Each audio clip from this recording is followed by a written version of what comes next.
여러분 안녕하십니까? 최불암입니다. 참 오랜만에 이렇게 마음을 터놓고 이야기를 나누게 되었네요. 제가 평생 연기자로 살면서 전국 방방곡곡 안 가본 곳이 없고 수많은 집의 문턱을 넘나들었습니다. 카메라 앞에서 부잣집 가장 노릇도 해보고 가난한 달동네의 고단한 아버지 역할도 해보았지요. 그런데 참 묘한 것이 하나 있습니다. 집집마다 그 집문을 열고 거실에 딱 들어서는 순간 느껴지는 기운이 제각각 다르다는 점입니다. 어떤 집은 가구 하나하나가 낡고 소박한데도 온기가 넘치고 발길을 떼기가 싫습니다. 들어가자마자 마음이 편안해지고 이 집은 앞으로 참 잘 되겠구나 하는 생각이 절로 듭니다. 반면 어떤 집은 으리으리한 대리석에 비싼 장식품이 가득한데도 어딘지 모르게 등 뒤가 서늘하고 가슴이 답답해집니다. 앉아있는 내내 엉덩이가 들썩거리고 얼른 나가고 싶어지지요. 여러분, 그 차이가 어디에서 온다고 생각하십니까? 그것은 단순히 돈의 문제가 아닙니다. 바로 여러분의 거실 한 구석에서 소리 없이 여러분의 복부를 갉아먹고 있는 어떤 물건 때문입니다. 우리네 인생에서 거실이 어떤 곳입니까? 집안의 중심이고 가족의 웃음꽃이 피어나는 곳이며 밖에서 가져온 복이 머무르는 보물 창고와 같은 곳입니다. 그런데 우리는 나이가 들수록 무언가를 버리는 일에 참 서툴러집니다. 언젠가 쓰겠지.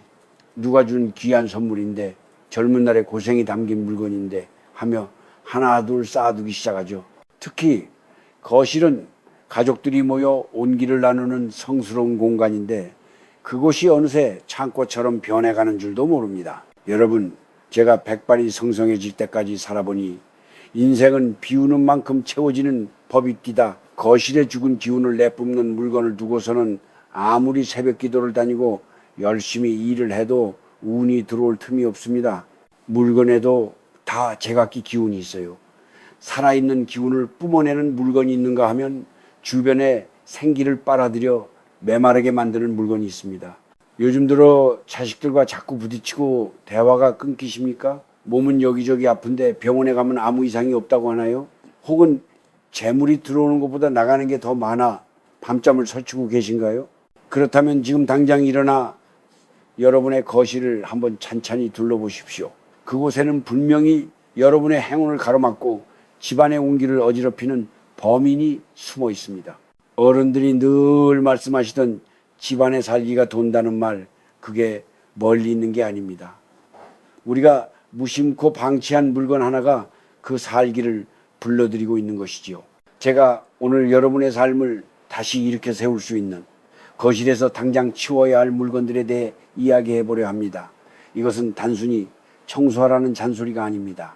여러분의 말년 운을 지키고 자손들에게 복을 물려주기 위한 마음의 정돈입니다. 저와 함께 여러분의 거실을 그리고 지친 마음을 다시 한번 환하게 밝혀보시지 않겠습니까? 여러분, 여러분의 거실벽을 한번 가만히 올려다 보십시오. 혹시 그곳에 바늘이 멈춘 지 한참 된 시계가 걸려 있지는 않습니까? 혹은 건전지가 다 되어서 태엽 소리가 끊긴 지 오래된 탁상 시계가 장식장 한 구석을 차지하고 있지는 않은지요. 디자인이 예뻐서 옛날에 큰맘 먹고 산 거라 아까워서 그냥 두신다는 분들이 참 많습니다. 하지만 제가 단호하게 말씀드립니다. 멈춰버린 시계는 여러분의 집안에 흐르는 운명의 시간을 막아버리는 가장 위험한 물건입니다. 사람의 인생도 집안의 운기도 물처럼 흘러야 합니다.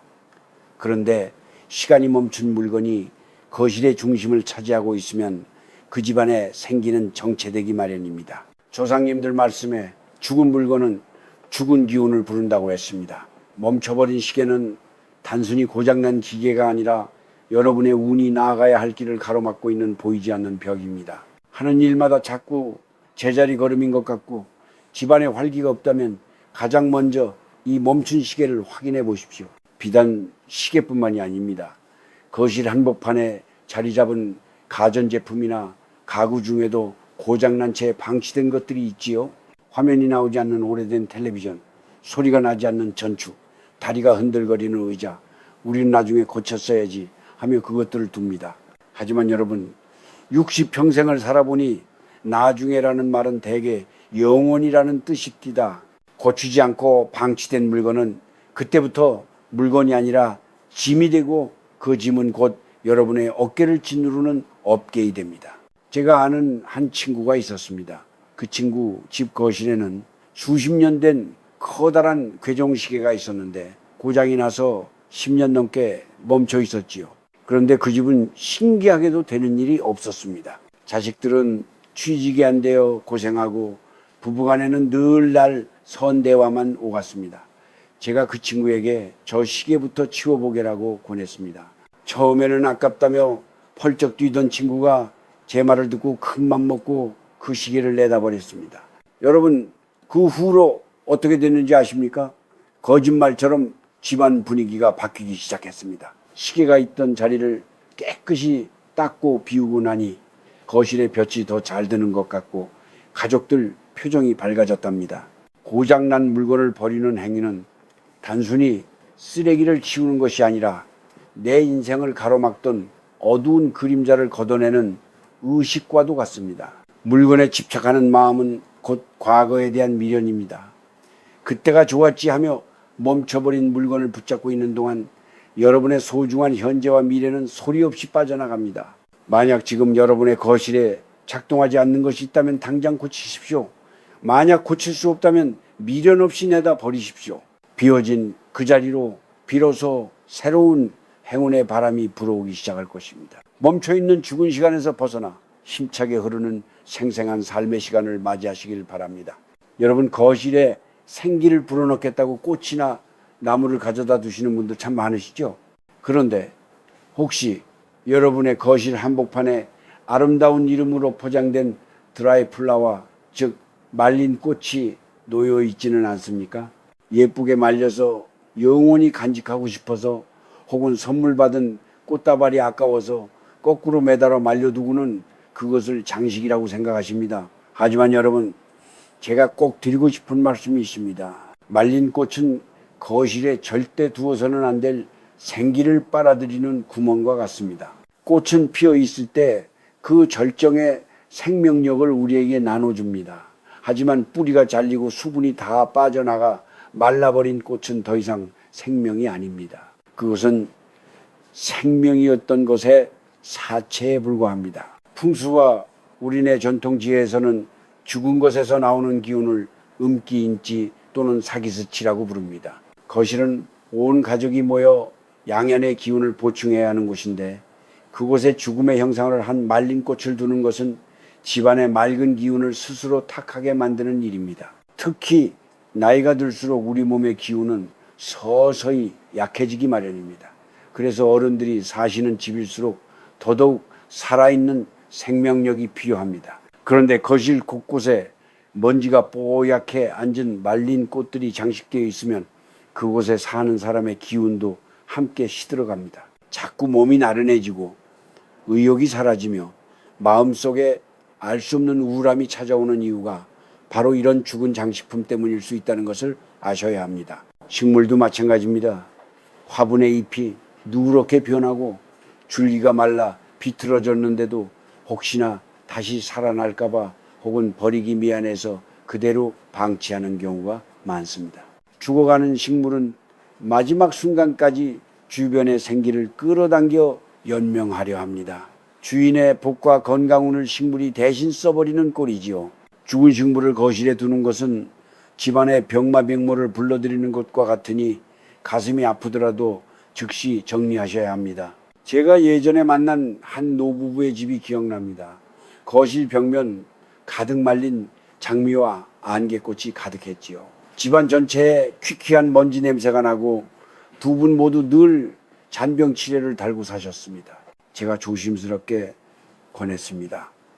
이 꽃들을 다 치우고 그 자리에 잎이 넓고 푸른 살아있는 화분 하나만 놓아보세요. 처음엔 아까워하던 할머니께서 큰 결심을 하고 꽃들을 정리하셨습니다. 한 달 뒤에 다시 가보니 신기하게도 집안 공기부터가 달라져 있더군요. 두 분의 안색도 몰라보게 밝아지셨습니다. 여러분, 물건에 대한 애착이 생명을 대신할 수는 없습니다. 죽은 꽃은 아무리 예뻐도 결국은 먼지를 품고 음기를 내뿜는 쓰레기에 불과합니다. 거실은 살아있는 사람들의 공간입니다. 지금 당장 거실을 둘러보고 생명을 다한 것들이 있다면 미련 없이 작별을 고하십시오. 대신 그 자리를 깨끗이 닦고 햇살이 잘 들게 하십시오. 살아있는 꽃 한 송이, 푸른 잎사귀 하나가 주는 기운이 여러분의 운명을 바꾸고 집안에 화목을 불러올 것입니다. 죽은 아름다움에 취해 살아있는 복을 놓치지 마시길 바랍니다. 여러분, 거실장 안이나 소파 밑 그리고 구석진 자리에 무엇이 들어있는지 기억하십니까? 언젠가는 쓸 데가 있겠지 하며 쌓아둔 낡은 신문 뭉치, 수년째 보지 않는 오래된 잡지, 그리고 유행이 지나 입지도 않으면서 자리만 차지하고 있는 옷가지들. 우리네 한국 사람들은 참으로 알뜰합니다. 물건 하나 허투루 버리지 못하는 그 마음 제가 잘 압니다. 저도 전란을 겪고 가난을 견디며 살아온 세대니까요. 하지만 여러분 꼭 기억하셔야 합니다. 쓰지 않는 물건은 물건이 아니라 여러분의 운을 가로막는 벽입니다. 풍수에서는 기지가 잘 소통되어야 집안이 흥한다고 합니다. 바람이 집안 구석구석을 자유롭게 돌아다녀야 맑은 운기가 쌓이는 법이지요. 그런데 거실 곳곳에 쓰지 않는 물건들이 가득 차 있으면 복이 들어올려다가도 그 짐들에 가로막혀 되돌아가고 맙니다. 먼지가 쌓인 물건은 곧 정체된 에너지를 뜻합니다. 집안에 먼지가 많고 물건이 어질러져 있으면 그 집에 사는 사람의 머릿속도 복잡해지고 하는 일마다 꼬이기 마련입니다. 특히 50살, 60살이 넘어서도 젊은 시절의 물건들을 잔뜩 껴안고 사는 것은 마치 무거운 배낭을 메고 가파른 산을 오르는 것과 같습니다. 인생의 후반전은 가벼워야 합니다. 그래야 주변도 보이고 남은 길을 즐겁게 걸어갈 수 있지요. 제가 아는 한 어르신은 평생 모은 골동품과 옛 서류들로 거실을 꽉 채우고 사셨습니다. 그 어르신은 늘 내 보물들이라 버릴 수가 없다고 하셨지만 정작 그 집 자식들은 집이 답답하다며 발길을 끊었습니다. 사람의 온기가 머물러야 할 자리를 죽은 물건들이 차지하고 있었으니 당연한 결과였지요. 여러분, 도의 던정이라는 말은 단순히 버리는 행위가 아닙니다. 그것은 내 영혼을 정화하는 수행입니다. 물건 하나를 비울 때마다 내 마음속에 응어리 하나가 풀린다고 생각하십시오. 1년 동안 한 번도 손대지 않은 물건은 앞으로도 쓸 일이 없습니다. 그것들은 이미 여러분과의 인연이 다한 것들입니다. 그런 물건들을 붙잡고 있는 것은 과거의 집착에 매여 현재를 살지 못하는 것과 같습니다. 지금 당장 거실 바닥에 앉아 주변을 보십시오. 바닥에 짐이 너무 많이 나와 있지는 않습니까? 거실 바닥은 재물운이 지나가는 길목입니다. 그 길목이 지저분하면 돈복이 들어올려다가도 발을 헛디뎌 넘어지고 맙니다. 청소기로 먼지만 빨아들이지 마시고 그 자리를 차지하고 있는 의미 없는 물건들부터 찢어내십시오. 특히 깨진 그릇이나 이가 빠진 컵을 거실 장식장에 두고 계신다면 오늘 당장 버리십시오. 깨진 물건은 인간관계의 파탄을 상징합니다. 비싼 거라 아까워서라고 하지만 그 깨진 틈으로 여러분의 화목한 가정운이 다 새어나가고 있다는 사실을 잊지 마십시오. 깨끗하게 비워진 공간을 보며 느끼는 그 상쾌한 기분, 그것이 바로 운이 좋아지고 있다는 신호입니다. 비워내십시오. 그래야 그 빈자리에 자식들의 효도가 담기고 노년의 건강과 평안이 깃들 수 있습니다. 사랑하는 여러분, 이제 긴 이야기를 마무리 지으려 합니다. 제가 오늘 멈춘 시계를 치우고 말린 꽃을 버리고 묵은 짐을 덜어내라고 말씀드린 것은 단순히 집안을 모델하우스처럼 예쁘게 꾸미라는 뜻이 아닙니다. 거실이라는 공간은 우리가 숨을 쉬고 가족의 눈을 맞추고 내일을 꿈꾸는 생명의 터전이기 때문입니다. 그 터전이 죽은 물건들로 가득 차 있으면 우리 마음의 창에도 먼지가 쌓이고 세상에 맑은 빛이 들어올 틈이 없어집니다. 우리네 노년의 삶은 어떠해야 할까요? 저는 물 흐르듯 자연스러운 삶이 가장 큰 복이라고 생각합니다. 억지로 무언가를 움켜쥐려 하지 않고 내게 주어진 인연과 시간을 소중히 여기며 살아가는 것 말입니다. 거실을 비우는 행위는 바로 그런 삶을 살겠다는 스스로의 다짐과도 같습니다. 나는 이제 과거의 낡은 습관과 집착에서 벗어나 지금 이 순간을 맑고 향기롭게 살겠다는 선언인 셈이지요. 물건을 정리하고 난 뒤에 텅 빈 거실을 한번 상상해 보십시오. 바닥은 반질반질 닦여 햇살을 반사하고 공기는 막힘없이 흐르며 방 안에는 은은한 사람 냄새만이 감도는 그런 공간 말입니다. 그곳에 앉아 따뜻한 차 한 잔을 앞에 두고 조용히 명상을 해 보십시오. 시끄러운 텔레비전 소리나 잡다한 물건들이 주는 압박감에서 벗어날 때 비로소 내 안에 진정한 목소리가 들리기 시작합니다. 아, 그동안 내가 너무 많은 것을 짊어지고 살았구나. 이제는 참 편안하다. 이런 마음이 든다면 여러분은 이미 큰 복을 받으신 겁니다. 여러분, 행복은 거창한 곳에 있지 않습니다. 깨끗이 정돈된 거실에서 자식들이 찾아왔을 때 환한 미소로 맞아줄 수 있는 여유, 먼지 하나 없는 소박한 찻상 앞에 앉아 아내 혹은 남편과 도란도란 이야기를 나누는 평범한 일상 속에 있습니다. 집안의 살기를 내뿜는 물건들을 치우고 나면 그 자리에 사랑과 이해라는 따뜻한 기운이 저절로 스며듭니다. 운기운치라는 것은 사실 거창한 것이 아닙니다. 기분 좋게 잠에서 깨고 기분 좋게 사람을 만나고 기분 좋게 잠자리에 드는 것, 그 좋은 기분이 쌓여 운이 되는 것입니다. 제가 오늘 드린 말씀들을 하나씩 실천해 보십시오.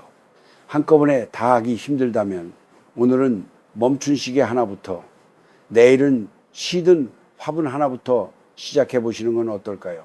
비워진 자리마다 여러분의 건강이 깃들고 자손들의 앞날이 밝아지며 재물운이 샘물처럼 솟아나기를 진심으로 기원합니다.